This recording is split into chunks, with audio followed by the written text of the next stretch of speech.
On est le 10 décembre, bienvenue en prenant votre café. J'ai fait des drôles de jokes hier, vous avez aimé. Ben, merci, merci d'être là.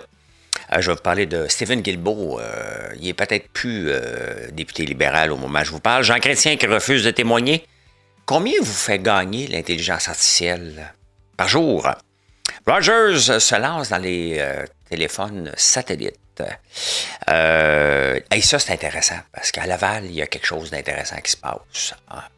C'est le fun de parler des villes où ça va bien. Ça semble aller bien, en tout cas. Ensuite, quoi d'autre? Les cadres à Santé Québec. Qu'est-ce qui se passe dans le monde? On réduit les cadres, pas à Santé Québec. Des citrons électriques, on va jaser de ça. Bombardier, qui a un avion presque supersonique. Paramount veut aussi acheter Warner Bros. Les banques et le K-shape Economy. Ça, je vais vous parler. L'économie en forme de K qu'on a en ce moment. Et vous faites peut-être partie de, malheureusement, d'un des deux groupes. Ou heureusement pour les autres. Berkshire perd une star. Pepsi-Cola veut réduire le nombre de produits. Guillaume le Midi-Vierge fait une sortie. Et combien il faut avoir pour dépenser comme un millionnaire stéréotype? On va ça tout de suite.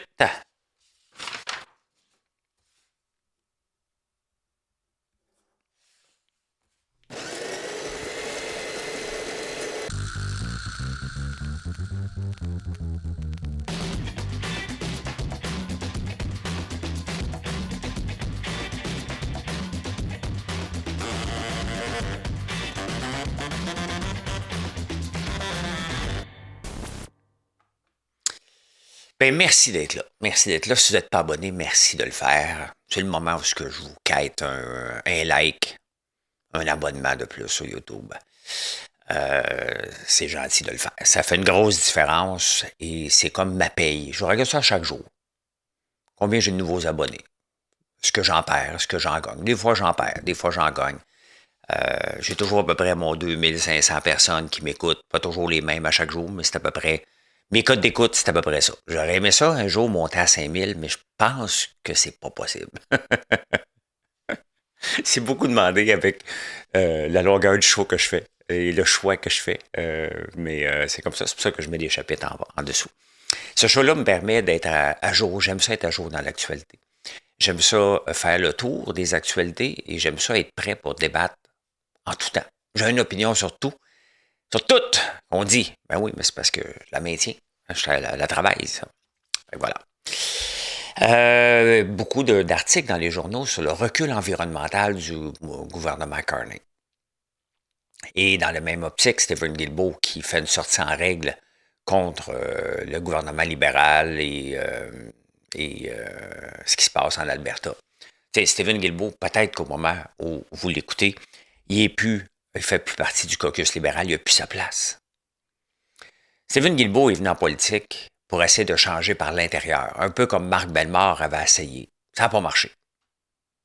Il n'a pas été ministre de l'Environnement et il faisait partie quand même d'un gouvernement sous Trudeau il aurait pu changer des choses. Même Trudeau l'a tassé. C'est un militant. C'est correct. Ça en prend dans notre société aussi. Mais est-ce qu'il a sa place dans un gouvernement libéral actuel? La réponse est non. Donc, Stephen Guilbeault doit revenir à sa mission première, qui est de militer pour l'environnement. Et tu sais, moi, je ne suis pas ni pro-pétrole, ni à un moment donné des Greenpeace qui disent non à tout. Là. Ça prend une balance dans tout ça. Et les Greenpeace qui disent non à tout, il leur reste une solution pour être 100% crédible. C'est certainement pas se promener en classe affaires en avion. C'est de vivre dans le bois. Parce qu'autrement, dès que tu traverses le Canada en avion, peu importe ce que tu dis, ça n'a pas de sens. C'est ce que Stephen Guilbeault fait. Tu dois être conséquent dans tes gestes. Et tu as le droit, puis on en a besoin. Je le dis, on en a besoin de ça. J'en fais pas partie. Je suis un modéré, moi. Mais est-ce que Stephen Guilbeault a encore sa place? La réponse est non. Mark Carney ne peut pas le garder. Il doit le tasser de là. Le problème, c'est qu'il manque de joueurs. Bien majoritaire, Stephen Guilbeault est mis dehors tout de suite. Là, est-ce que Mark Carney va avoir le courage? Il doit avoir ce courage-là. Et il faut faire attention avec le recul environnemental en Alberta. Il ne se passe rien en ce moment-là. Et faire des grands projets comme un pipeline, là, on parle de 10, 12, 14 ans. Ce sera pas demain là, avant qu'on va creuser et on va avoir un pipeline qui va se rendre jusqu'au Pacifique. Là. Pensez-y 2 minutes. Là. Faut traverser l'équivalent du Québec. Là. Pas tout à fait, mais à peu près ça. Est-ce que ça se fait en 2 temps, 3 mouvements? Ben non. Donc, il ne faut pas capoter, là. Puis, il ne faut pas oublier qu'on est seulement responsable de 0,1% des gaz à effet de serre mondialement. Ça ne veut pas dire qu'il faut polluer sans compter. Ça veut dire qu'il faut y aller modérément aussi dans nos attaques, là. Jean Chrétien qui refuse de témoigner, ça, j'aime ça. T'sais. Honnêtement, revenez constamment sur 1995, là. Tu sais, à un moment donné, là. Tu sais, non, mais à un moment donné, là. C'est passé 1995. On a fait le tour, tu peux en parler, c'est bien correct, là. Mais de relancer une commission d'enquête sur ce qui s'est passé, même si le ministre a dit on a accéléré. Ben oui, on a accéléré le nombre de passeports. Ben oui. Si ça mérite une enquête de la GRC, faites-la, mais de témoigner, est-ce que tu as accéléré? Ben oui, regarde les chiffres. C'était mon rôle. Est-ce que j'ai exagéré? Il va dire, ben oui, puis. Bon, c'est ça. Ah, il y a 93 ans, Jean Chrétien, là. Il y a autre chose que d'aller s'asseoir devant Alexis Duceppe et dire, Monsieur Chrétien, est-ce que vous avez accéléré en 1950? Oui, oui. Sauver le Canada. Si tu veux qu'on fasse. Tu sais, à un moment donné, là, ça, c'est de l'enculage de mouche puis une perte de temps. Tu sais, à un moment donné, il faut que tu avances. Tu dis, bon, regarde, il s'est passé ça en 1995. On aurait pu. J'ai voté oui en 95. J'aurais aimé ça avoir mon pays. Ça n'a pas marché. Puis sincèrement, à 50,1, là, mettons si ça avait passé à 50,1, est-ce qu'on méritait de se faire un pays? Oui, on aurait été majoritaire. Mais on aurait divisé la moitié de la population. Quand ça va arriver dans 70, là, 60, 70, là, on va avoir un vrai projet de société. Fait, regarde, dans l'ensemble, c'est bien correct que ça n'a pas passé. Utilisez-vous l'intelligence artificielle? Moi, je l'utilise tous les jours. Il n'y a pas de journée que je n'utilise pas ça. Là. Pour préparer le show actuellement, je dois lire beaucoup de journaux et je dois valider certaines compréhensions de ce que je lis pour comprendre mieux. J'utilise Perplexity.ai. J'utilise le thumbnail, je le fais avec Gemini de Google. J'utilise ChatGPT pour le texte que vous voyez avec toutes les descriptions. J'utilise les trois chaque matin. Et ça me fait sauver beaucoup, beaucoup, beaucoup de temps, même si ça prend du temps à faire un show comme ça. Et sans compter pour l'entreprise.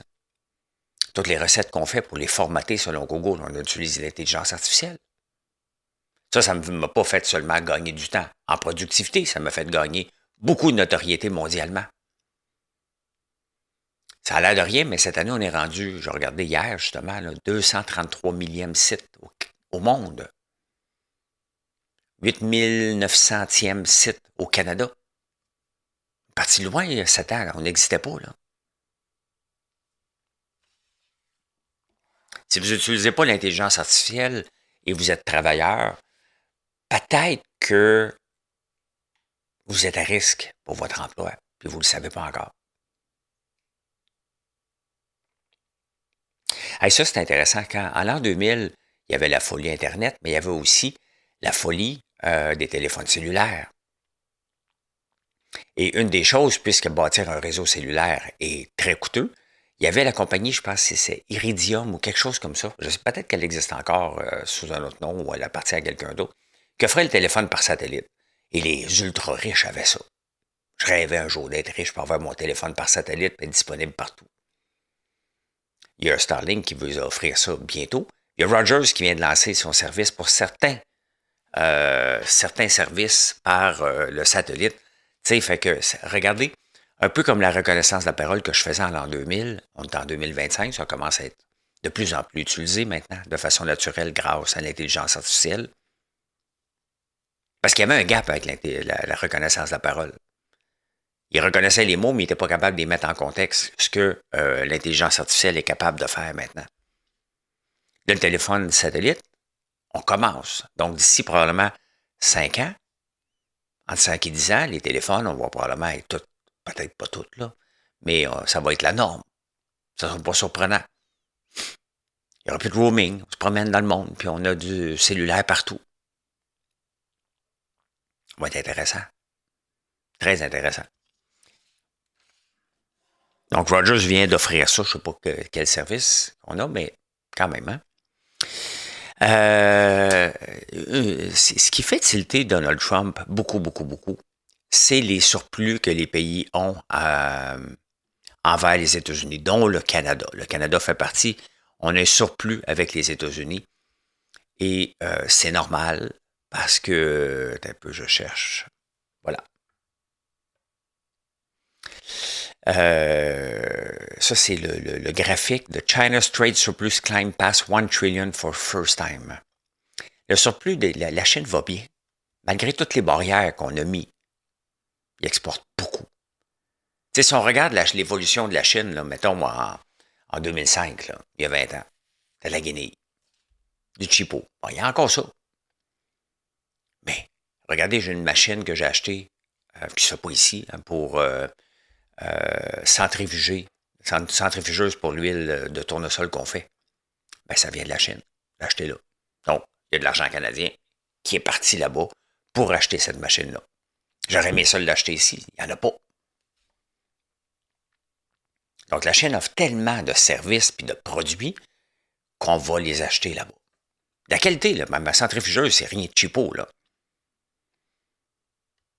Mais regardez, un trion. Probablement que c'est un triard en français, je le sais pas. Mais malgré les barrières que les États-Unis y mettent, ils ont développé des nouveaux marchés. La Chine, elle a une croissance de 5,5 %. On espère avoir 0,1 ici au Québec. Juste pour voir à quelle vitesse ils grandissent et à quelle vitesse que nous, on grandit. Puis après ça, on essaie de compétitionner avec eux pour les batteries. Bien évident que c'est une course perdue d'avance, là. Ils ont l'argent, la compétence et la croissance.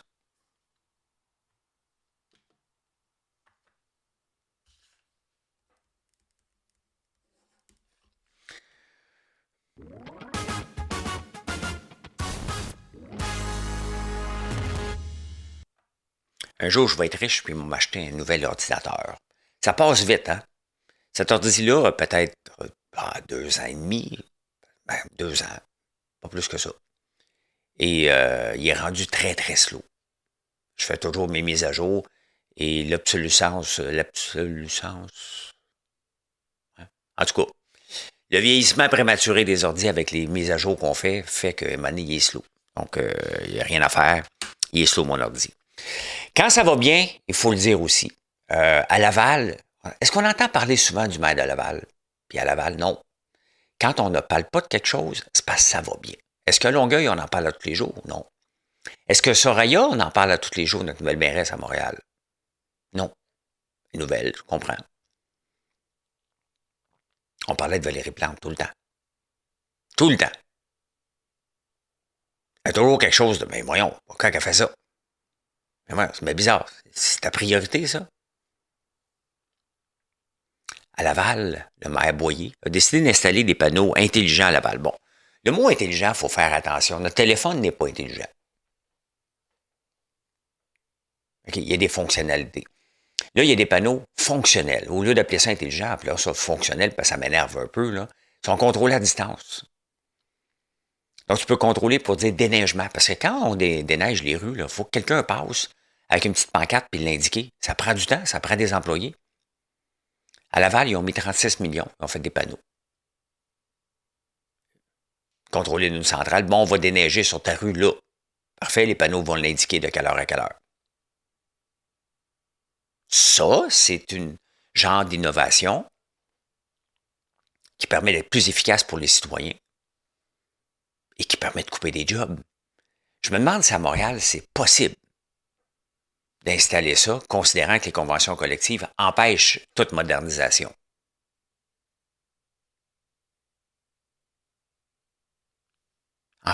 Signer des conventions collectives qui empêchent toute modernisation, faut-il être débile? C'est le cas STM. Je ne sais pas si c'est le cas à Ville de Montréal. Je n'ai pas vérifié. Bien entendu, je ne lis pas toutes les conventions collectives, quoique je suis assez fou pour le faire. Moi, quand j'aime ça, les conventions collectives, chacun ses tripes, là.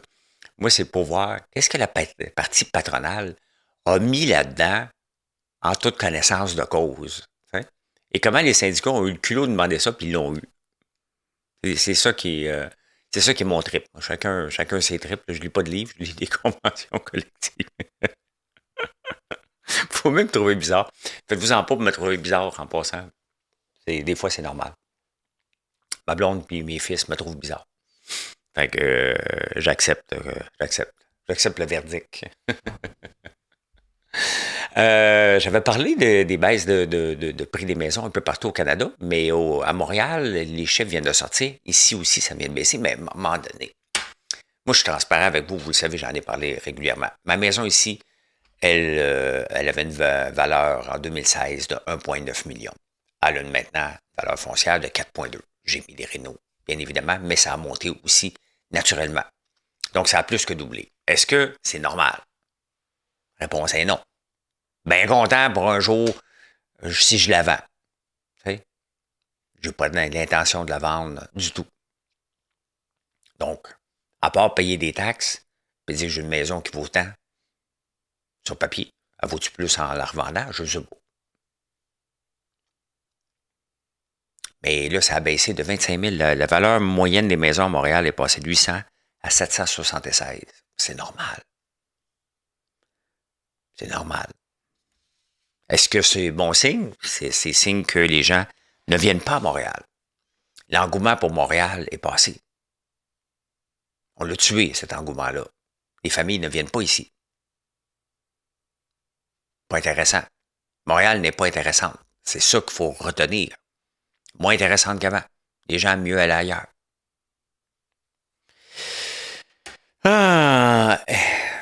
Partout dans le monde. Mais partout, même chez Bell, on coupe des cadres. Les cols blancs sont en danger. Le lean entrepreneur gagne de plus en plus d'adeptes. Donc, de moins de couches possibles entre le premier échelon d'une entreprise et les derniers échelons. Même si j'aime pas, parce que moi, dans mon entreprise, j'ai pas d'échelon. Chacun a une responsabilité et chacun doit faire sa job. À la fin, vous comprenez que ça se peut que ce soit moi qui tranche. Mais pourquoi je trancherais? On a des produits à faire, fait des produits.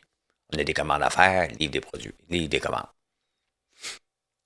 T'sais, je vais trancher quand je vois qu'un employé n'est peut-être pas bon puis que personne n'est capable de prendre la décision. C'est très rare. Très, très rare que je fais ça, mais c'est le moment que je vais trancher. Vous allez me dire, je suis une petite entreprise, parfait. Mais Amazon a une structure de start-up aussi. On pense comme ça. Santé Québec, ils sont rendus maintenant à 357 cadres. Des gens qui gagnent jusqu'à 420 000 par année, là. Certains. Des VP, whatever. Ils ont des titres tellement bizarres que ça n'a pas de VP talent. Elle travaille avec une firme de recrutement pour embaucher du talent. Geneviève Biron n'est pas la dame de la situation. Elle est en train de monter un mammouth à côté du ministère de la Santé. On ne comprend pas qui est le boss de quoi. C'est Dubé qui a créé ça. Mais de rajouter des cadres, puis rajouter des cadres, puis rajouter des cadres, mais pour faire quoi?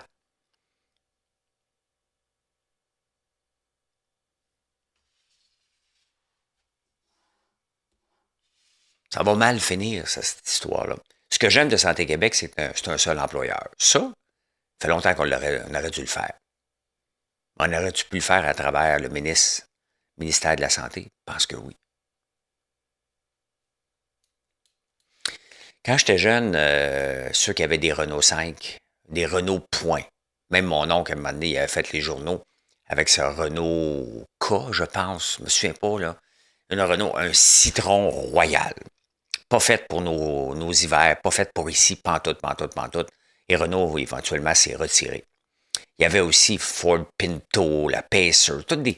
À un moment donné, il y a eu une vague, là, lorsqu'on a commencé à faire des petites autos, entre autres, avec l'invasion japonaise.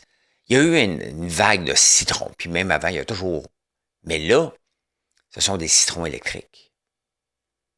Des gens qui ont payé le gros prix pour embarquer dans la folie verte. C'est-à-dire, nous autres ici, on va faire notre part, et c'est le futur, il n'y aura plus de gaz, d'auto à gaz. Et là, ils sont pognés avec des citrons qui ne fonctionnent pas, qui ne partent pas. C'est normal, on a essayé d'aller trop vite. Ça prend du temps à changer une technologie, ça prend du temps d'avoir quelque chose qui est fiable. Et là, il y a un paquet de citrons sur la route, tout simplement. C'est ça, vouloir aller trop vite. Ça prend du temps. Regardez, je vous ai parlé tantôt du téléphone satellite. Là. On commence à le voir. La reconnaissance de la parole, on commence à le voir 25 ans plus tard.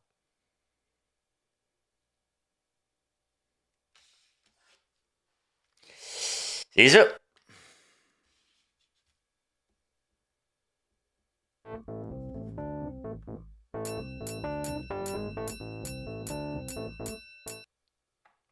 Il y a un coût. Il y a un coût à vouloir aller vite. Pour tout le monde. Ça prend du temps. Ça ne veut pas dire qu'il faut mettre. Il ne faut pas pousser, le rappeler, offrir la qualité en premier lieu. On a poussé sans penser à la qualité. Ben, c'est chouette un peu. Ben, hey, Nvidia a finalement le droit de vendre ses puces H200 à la Chine parce que Donald Trump l'avait empêché de vendre ses puces H200. Il fallait qu'il vende une puce moins forte, la H20. Là, il peut vendre la H200. Mais Trump, il dit, OK, parfait, on va prendre 25% au lieu de 15%.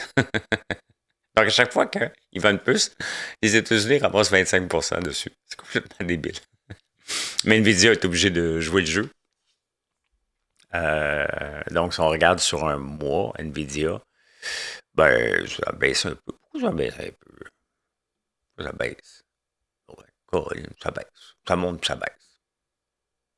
Ça monte. Parce que le marché n'a pas de direction claire en ce moment, mais il va avoir le droit de les vendre. Et ça, vraiment, il faut laisser à un moment donné les entreprises être concurrentielles parce que la Chine n'attend pas, là. Ils en développent des puces là-bas, là. Ils n'attendent pas après Nvidia puis n'importe qui, là. Ils auraient aimé ça, ils aiment ça l'avoir. Mais pendant qu'on a mis des breaks, on est dans le. Même si la Chine est un pays communiste, on est dans un monde capitaliste et ça pédale. Il y a Google qui a des puces, il y a Amazon qui a des puces. Tout le monde en a maintenant. Nvidia a encore un avantage concurrentiel, mais pour combien de temps? Il n'aura pas toujours. C'est impossible. C'est impossible. Donc, voilà. Nvidia, quand même, qui est loin de son high, là, à 185, qui était monté, je pense, jusqu'à 220. Là. Il y a des gens qui l'avaient acheté à 220 qui espèrent. Eux autres, là, ils vont te le vendre. Là. Il n'y a rien de plus ambassadeur que quelqu'un qui a trop payé cher pour une action. Hey, il la défend à tabarnouche. Hein? C'est le long terme, c'est pas grave, ça baisse, c'est normal. Hey, Bombardier vient de sortir l'avion, le Global 8000. Et je vous en parle parce que ça me tente d'en acheter un. Pour aller en campagne. C'est pas vrai. Pas vrai. Ça vaut 78 millions US. Il n'y a pas grand monde qui ont ça. Là. Cabine de l'avion d'affaires Global 8000 ne ressemble à rien d'autre dans l'industrie. Il y en a même, j'ai même vu un jacuzzi dans un avion. Ben, voyons là. Ben, écoute, ça a l'air beau. Il aurait pu le mettre autre des couleurs noir et blanc. Là. Mais ça a l'air d'être un très bel avion. Restez branchés à la connectivité Internet à bande K dans le monde entier. À l'aide des vitesses Internet mondiales les plus rapides dans l'industrie.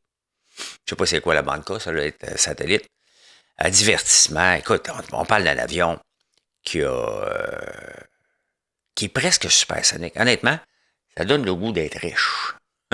Je sais pas ce que j'irais, mais c'est le fun de voir quand même qu'ici, au Canada, on est capable, je pense qu'il est assemblé quand même aux États-Unis, là, on est capable de produire des avions de haut de gamme. Et Bombardier veut justement avoir des contrats avec Saab, si jamais Saab avait le contrat pour les fighter jets. Là. C'est parce que je lis beaucoup de journaux en anglais, puis des fois, j'ai tellement de nouvelles, là, des avions de chasse. Merci beaucoup. Merci beaucoup. Vous m'avez soufflé la réponse. Là. Je suis pas en direct. Il va avoir le contrat. Donc, Bombardier, ben, quand je suis allé voir l'action, je dis, est-ce que ça va bien? Bombardier, parce que là, il en annonce des affaires, là. On va aller voir Bombardier. Mais Bombardier va bien. Regardez ce que j'aime ça, attirer votre attention. On va aller voir, là, year to date. Mais Bombardier était parti l'année à 101, vaut maintenant 230. Quand même pas si pire, hein? Malgré le fait qu'il y avait une taxe de luxe, hein, qu'ils n'ont plus maintenant, parce que ça les empêchait de vendre des avions. Ça a l'air. Mais regardez pour l'action BBD.A. Si, quand on regarde, mettons, pour faire du day trading, c'est pas une bonne action, Bombardier pour faire du day trading. Pourquoi? Parce qu'il y a seulement 24 000 actions qui est transigées chaque jour. C'est pas beaucoup, là. Le volume. L'average volume, c'est 12 000 actions. C'est un titre qui se transige pas beaucoup, BBD.A. Est-ce que BBD.B, mettons? Parce qu'il y a deux types de classes. BBD.B. Est-ce que lui, il serait plus transigé? Un peu plus. Donc, la classe B est plus transigée que l'autre. Donc, à la fin, c'est le même prix, là. Mais un petit peu plus, 478 000. Donc, voilà. Intéressant, mais c'est le fun de voir qu'on est peut-être en train de bâtir c'est un fleuron. Ça, Bombardier, on peut appeler ça un fleuron. Moi, quand je lisais l'autre jour, Théo Taxi, un fleuron, Québécois, calme-toi. Théo Taxi. Hey, Paramount, maintenant, qui veut acheter Warner Bros. Hein? Paramount, l'action monte de 7 piastres. Warner Bros., l'offre d'achat est à 30 piastres de Paramount, de Netflix à 27 et quelque chose. Donc, l'action de Warner est à peu près à 27 piastres en ce moment. L'action de Netflix descend. Paramount monte. Paramount, il y a un avantage pour Paramount. Son père est riche. Celui qui gère Paramount, c'est David Ellison et son père s'appelle Larry Ellison d'Oracle et il est le deuxième homme le plus riche au monde. Donc, il y a une offre d'achat, laquelle va être acceptée maintenant? Ben, les actionnaires auraient tendance à choisir maintenant Paramount qui offre 3 $ de plus. Est-ce que Netflix peut se lancer dans la surenchère? Trump qui n'aime pas que Netflix achète, est-ce qu'il va aimer que Paramount veut l'acheter? Donc, il se passe des choses avec ça qu'on va voir aller. Donc, ça a dû travailler fort en fin de semaine. Hein? Quand que Paramount a vu que Netflix voulait acheter Warner Bros., ils ont dû dire, on va faire une offre nous autres aussi. Là. Ça a dû brasser solide. Ce genre de week-end-là que j'aurais aimé être dans les bureaux. T'sais. Mais bon, je suis en train de faire des commandes, donc j'ai pas eu le temps d'aller dans les bureaux de Paramount. J'étais trop occupé. Mais ils m'ont pas appelé. Ils me connaissent pas. Puis j'aurais pas eu d'affaires. Il y a une compagnie au Québec qui s'appelle Expertech et ils installent, entre autres, des poteaux de téléphone. Après ça, là, de la réseautique. Bref, j'essaie de simplifier ça. Et je m'excuse si vous travaillez pour Expertech. Tu dis non, on fait beaucoup plus que ça. Ben, vous ne travaillez plus pour Expertech parce que c'est terminé. Ça appartenait à Bell et Bell décide de le fermer.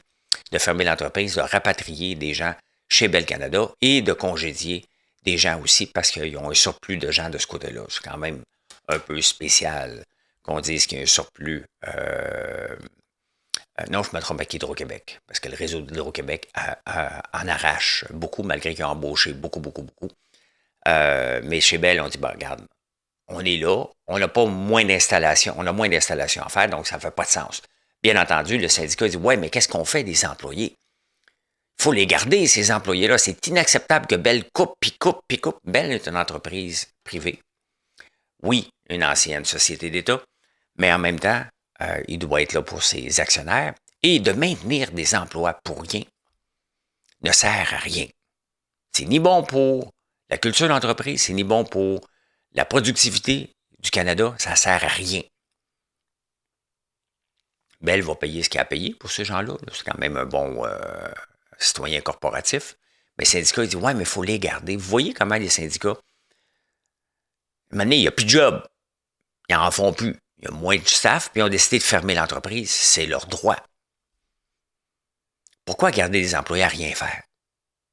Et où la fierté de l'employé de rentrer? Je fais rien.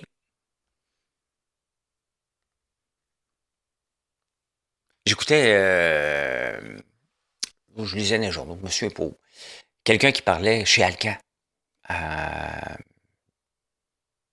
Saguenay. Certains travailleurs travaillent 1 heure et demie par jour, le reste du temps sont écrasés, puis ils font rien. Leur tâche est faite. Après ça, on regarde notre taux de productivité au Canada. C'est bien évident qu'il y a un problème. Ce ne serait pas la job du syndicat aussi de motiver ces gens.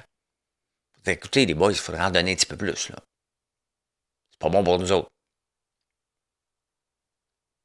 Mettons Alcan. Si je reviens à cet exemple-là. Ben, Alcan pourrait dire à un moment donné, ben, regarde, c'est pas productif au Québec, on va aller en Arkansas, whatever. Faut penser à ça aussi. Vous êtes responsable de protéger votre emploi, là. Mais là, ils ont fermé, ils avaient le droit, puis le syndicat, ben, ils chialent pour rien. Les banques viennent de rapporter leur chiffre d'affaires, j'en ai parlé, 70 milliards cette année, beaucoup de profits. Les profits sont basés sur la gestion des capitaux propres. Donc, mes placements, vos placements, les banques ben, font de l'argent avec ça. Quand on transige, quand on laisse de l'argent là pour la gestion de tout ça, ça va bien. L'économie va bien. La bourse, on le voit qu'elle a été très bien. Donc, regardez la lettre K. Ceux qui ont du capital s'en vont vers le haut. Ça va bien. On réinvestit de plus en plus. On achète de plus en plus des actions à la bourse. Beaucoup de fonds indiciels qui fait que la bourse continue à monter parce qu'il y a une demande pour les actions. Ce n'est pas les plus riches qui deviennent de plus en plus riches, c'est les épargnants qui deviennent de plus en plus à l'aise financièrement. D'un autre côté, il ne faut pas le nier. Hein? Donc, on a le cas vers le haut et on a la barre vers le bas qui est des gens qui en arrachent. Des pertes d'emploi. Une économie chancelante qui va bien, mais qui est chancelante. Donc, il y a deux parties. Ceux qui sont capables d'épargner, qui font que les banques vont bien, puis ceux qui ne sont pas capables d'épargner, qui ont de la misère à faire leur épicerie, qui est une autre tranche de la société. C'est pas la faute des banques, c'est pas la faute de personne. Mais plus la bourse va bien, plus les gens s'enrichissent aussi. Pas aux dépens. C'est ça qu'il faut séparer. C'est pas aux dépens des moins nantis. Pas du tout. Ils s'enrichissent parce qu'ils ont un bon emploi, parce qu'ils ont mis de l'argent de côté, parce que ça fait longtemps qu'on parle que l'épargne, c'est la retraite. Il y en a beaucoup qui le font. Ceux qui peuvent, bien entendu. Les familles avec une job et demi, peut-être ne peuvent pas le faire. Mais c'est ça, c'est une économie en cas. Donc, elle va bien, mais elle cache des choses en même temps. C'est ce que les résultats des grandes banques ont démontré, entre autres. Hein? Il y a un fond que j'ai le goût de vous montrer. JP Morgan a fait une étude, pas une étude, mais revient. Qu'est-ce qui va être tendance dans les prochaines années? On essaie toujours de voir où on devrait placer notre argent. Je ne me pose plus cette question-là. J'essaie pas de trouver les tendances, puis vers où ça va aller. Mais si on regarde l'ensemble, les centres de données vont continuer. Ça va prendre de l'expansion. Ça prend de l'énergie, du gaz naturel, du nucléaire, de l'hydroélectrique, des panneaux solaires. Donc, tout ce qui a rapport à l'électricité, on peut, avec une certaine certitude, penser que dans les 10 prochaines années, parce que les placements, il faut penser 10, 15, 20 ans. Est-ce que dans 10 ans, on va avoir plus de compagnies impliquées dans le grid, donc dans l'installation, dans les réseaux électriques? Je pense que oui. Je pense, j'ai bien dit je pense, puis c'est pas je le connais pas. Je l'ai lu aujourd'hui, le ETF Grid, G-R-I-D justement, qui suit ça. Certaines compagnies, je sais, j'ai même pas vérifié quelle compagnie qu'il y avait dedans. C'est suite à un article avec JP Morgan, Mais si on regarde sur 5 ans, ce fonds-là qui valait 76 en vaut maintenant 154, ça a doublé. On espère nos placements qui vont doubler avec 10 doubler aux 7 ans. Ça n'a pas été une grande performance par rapport à bien d'autres fonds dans les 5 dernières années, mais quand même, c'est peut-être un fonds à regarder. J'en ai pas de recommandation d'achat, mais ça va faire partie de ceux que je vais surveiller. Et dans 10 ans, quand je vais faire mon 8 millième show, je vais dire l'épisode 8596. Vous souvenez-vous, 10 décembre 2025? Mais non, je parlera pas de même. Je parlera pas de même. Mais à surveiller. Comme d'habitude, ce n'est pas une recommandation d'achat. J'en ai pas, je ne le connaissais pas. Je ne sais même pas quelle compagnie il y a dedans, mais c'est un fonds qui regarde des compagnies qui sont impliquées dans le grid. Berkshire Hathaway perd une star. Il y a Warren Buffett, il y a Charlie Munger qui est décédé l'année passée ou il y a 2 ans. Warren Buffett, à 95, qui dit, ben là, je vais me retirer. Hein? Moi, être là, mais moins là. Et là, il y a une star qui s'en va ailleurs. Et on regarde ça. Qu'est-ce que ça implique? Une star déplacement, parce que c'est pas Warren Buffett qui faisait tout seul, il donnait son accord, bien évidemment. Là. Mais regardez l'annonce. Hein? Ça part de 758 000 d'actions et ça tombe à 737 000, 20 pas. À peu près 2 ça a remonté un petit peu après. À peu près une débarque de 2 suite à l'annonce d'un Top Gun chez Berkshire Hathaway qui quitte pour aller Big Short announce leadership overall as Todd Combs depart for JP Morgan. Bon, c'est ça. Ça en va dans une firme de placement. JP Morgan. Une firme de placement à une autre. Il ne se passe rien. C'est juste l'émotivité des gens. Oh, on perd Warren Buffett. Oh, on perd lui. Hey, on a peut-être gagné un autre. C'est normal, à un moment donné. Ça existe depuis 1950, Berkshire Hathaway. Bon, c'est normal à un moment donné qu'il y a un changement de la garde. Là, les nouveaux ne pensent pas pareil, fait que ça se peut que, ouais, je ne m'entends pas avec le président. Peu importe. C'est normal. On va voir dans 10 ans ce nouveau président, puis avec sa nouvelle garde, ça va donner quoi? T'sais, on va le voir, le vrai test de Berkshire Hathaway au point de vue action, c'est lorsque Warren Buffett va décéder pour vrai. Là. Ben, pour vrai. Ben imbécile, moi. Quand il va décéder. Dans combien? 5 ans, 10 ans, 15 ans? C'est bon. Pepsi-Cola. Moi, j'en ai pas de Pepsi-Cola, mais j'ai du Coca-Cola. Donc, souvent, je regarde l'action de Pepsi parce qu'ils sont assez interreliés, sauf que Pepsi a plus de friandises que Coca-Cola. Coca-Cola est plus dans les breuvages. Je ne sais même pas si Coca-Cola a des friandises. Je sais pas, Frito-Lay, ça appartient à Pepsi. Là, Pepsi a dit, ouais, là, il faut couper des coûts. Donc, on va couper des coûts, on va réduire aussi le nombre de produits qu'ils ont. Ils vont couper de 20 parce que maintenir autant de produits, j'en ai beaucoup de produits. L'affaire, c'est que moi, je suis petit. Et j'ai besoin de plus, puis je vends surtout en ligne. Donc, j'ai besoin de beaucoup de produits pour que vous veniez nous voir. Puis venez faire votre épicerie, puis venir à tous les jours, que ce soit pour une bougie, un savon, une crème pour le corps, de l'huile pour la cuisson. Donc, tous les produits qu'on sort de la ferme. Ça reste, c'est de la gestion solide. Donc, c'est de la gestion pour une petite entreprise comme moi, imaginez-vous, pour une grande entreprise comme Pepsi, ça doit être assez l'enfer. On l'a vu cette année, il y a plusieurs entreprises qui ont recentré, vous dites, regarde, on a besoin, on va avoir moins de marques. C'est probablement, c'est une des tendances de 2025 des compagnies. On va le voir encore en 2026. Donc, c'est vers là que Pepsi va. Mais si on regarde sur un an, Pepsi a perdu de l'argent.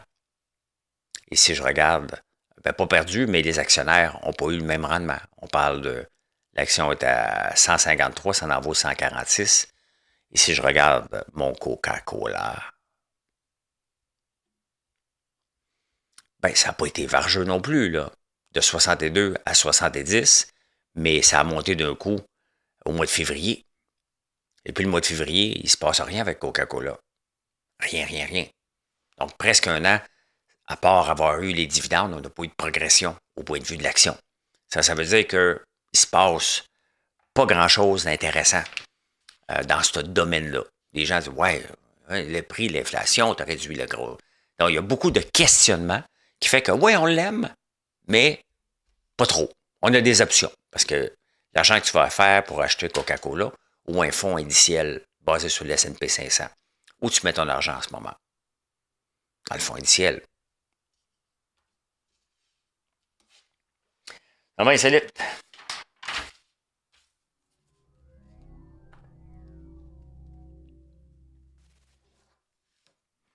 Un autre show qui est long, 40 minutes, je viens de voir. Coudonc. Merci d'être là. Guillaume le Miss Vierge qui fait une grande tournée des médias. Hein? Il a commencé par Cube, il est à la Radio X. Il admet qu'il s'était auto-sabordé. Il s'est auto-sabordé. Puis bon, ça a créé un stress financier. Ça me surprend tout le temps. Des gens comme lui qui ont toujours été dans le milieu. Puis pas des petits rôles, des superstars. C'est une superstar. Guillaume le Métis Vierge, il n'est pas capable. Il dit qu'en ce moment, il vit sur la marge de crédit. Mais qu'est-ce qu'il a fait? Il n'a pas placé d'argent. Tu sais, animer les chanteurs masqués, là, on parle probablement entre 300 et 400 000. Là. Tout ce que fait, chaque invitation sur un plateau, c'est de l'argent. En tout cas, il y a le mec qui s'est auto-sabordé, puis là, il va faire des conférences. Mais c'est bien évident. Il faut qu'il vive, à un moment donné, si ça marge de crédit. Là. Peut-être sa blonde, il a dit, ben, regarde, là, tu vas piler sur ton orgueil, tu vas dire, regarde, tu t'es auto-sabordé. Là. Moi, j'avais le goût, j'ai lu auto-sabordé, mais j'aurais eu le goût de dire auto-saboté, mais. Il a même dit, moi, je voulais être le patron du 98.5. Donc, il s'aime-tu tant que ça? Patron du 98.5, de où tu sors pour devenir le boss du 98.5, Guillaume Métis-Vierge? Je trouve ça spécial. Hein? Oui, il l'a pas été. Il ne le sera jamais. Est-ce que ça vous tente de dépenser comme un millionnaire stéréotype? Vous dites, il est millionnaire, lui. Ben pour ce que vous pensez qu'un millionnaire a comme dépense, ça prend 5 millions de... faut que tu sois au moins 5 millions de valeur. Et peut-être vous en faites partie, des millionnaires. Il y a de plus en plus de gens qui sont millionnaires de leur REER. Leur 401k aux États-Unis, là. Mais millionnaires de leur placement. Et il y a 52 millions de personnes dans le monde qui ont une valeur entre 1 et 5 millions de valeur. Ça a quadruplé depuis l'an 2000. Quand même. Hein? Quand même. Ben, écoutez, je parlerai de la journée, mais c'est ça qui est ça. Passez une belle journée, les amis. Merci d'être là. Venez nous voir sur françoislambert.one, mais soyez patients. On a un bon délai. Donc, merci. Merci de nous faire confiance.